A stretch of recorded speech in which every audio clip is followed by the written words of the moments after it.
Good morning, boys and girls. Today is Monday, May 4th, 2026. It is day 22, which means that it is the day after our baby chicks started hatching yesterday. So we had a lot of activity yesterday, pipping and zipping. We are going to look at the ones in the brooder box in just a few minutes. I want to start off with the ones that are in the incubator and the ones that have come out of the incubator. So let's take a look. I'm gonna reach back here for just a minute. I got one escaping. I've already pulled out a couple that I want to take to the incubator and show you in just a minute, but I'm going to show you the ones that have just hatched. So these are the ones that are still inside the incubator. This one is one that has just hatched. See what they look like when they just come out, and they're really tired and worn out. And they have to stay in here for a good 24 hours to get fully fluffed up and dried out and all their energy and strength back. Remember, they do not have to eat for the first 24 hours after they are born because of soaking up that yolk inside their bellies. We have 1, 2, 3, 4, 5, 6 that have not hatched, but these are the baby chicks that have hatched, and we are just waiting on them to get fully dried and ready to be moved to the incubator. We have several that are already fluffy and good and ready, all dried out, ready to move to the incubator. I'm going to pick up these 3 at the same time. I'll show you what I'm talking about. They're going to fuss for a minute, but I'm going to get all 3 of them at the same time and take them over to the incubator and the brooder box, and show you what we have to do to them once they are ready to move to the brooder box. See how different these look, all fluffy and ready, compared to that one who's still drying out. So these are walking around. They are ready to move to their new home. All right, so I'm going to take them over to the brooder box, and we're going to teach them how to drink. When a chick is first born, their mama actually has to teach them how to drink. And remember, we talked about this at one point, that a chick cannot drink with their neck at a 90-degree angle. So they actually have to lift their head all the way straight up to the sky to be able to swallow, right? So we're going to take these 3 over to the brooder box in just a second. I want to show you the eggs that they came out of. We looked a little bit at these yesterday. Do you see those red blood vessels? See how wet and nasty it looks to start with? And then they get all dried up and they don't look so bad once they've been sitting for a while. That is the air sac down in the bottom. We have eggshells that are all different colors: dark brown, light brown, pink, green. But when you look at the chicks, they pretty much look around the same. We've got one brown right here. Most of them are black and white. Most of my hens that these eggs came from were black copper Marans at my house.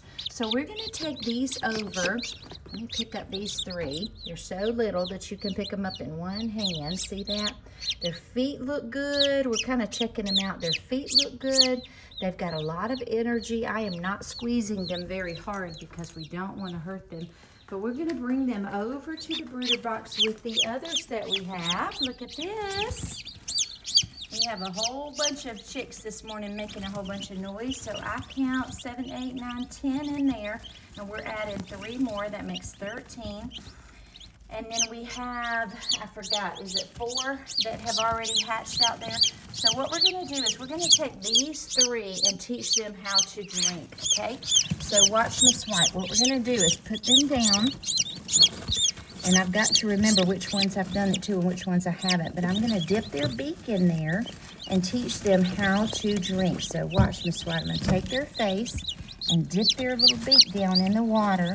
And that teaches them how to drink. And then from now on, they know where the water is and how to drink. So if you watch them, we'll continue to observe them over the next couple of days. You will see them dip their beak in the water, and then they'll lean their head up to the sky to be able to have a straight line, a straight passageway down to swallow. They cannot swallow like we do with our neck at a 90-degree angle like this. Our neck stays kind of like this, right? Where your mouth is sticking out here and your esophagus is down here. They can't swallow like that. They have to lean their head all the way back up to the sky and then swallow with it as a straight line. All right, this is our brooder box. We have our heat lamp that's going to keep them at 96 to 100 degrees. We have this little passageway where they have plenty of room to walk around and play during the day. We have their food that is medicated, like baby food with vitamins and minerals. And then we have our waterer. We have, it looks like 3, 1, 2, 3 that look a little browner than the others. The rest look like they are black and white. I am not terribly good at figuring out whether they are hen or rooster at this point. There are several things that you can do.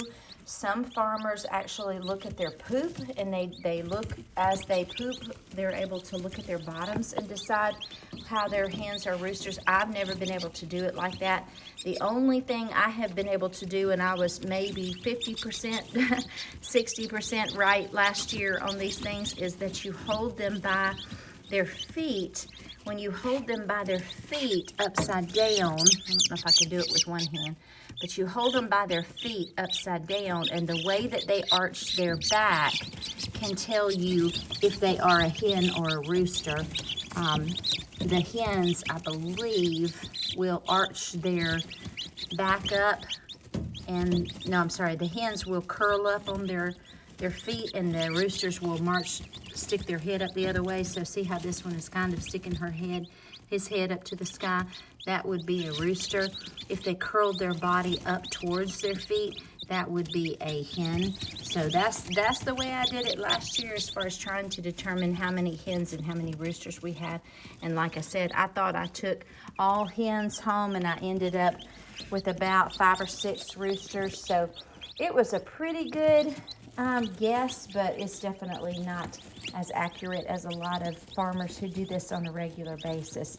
They can, look within the first couple of days and have them sorted out accurately between who's a male and who's a female.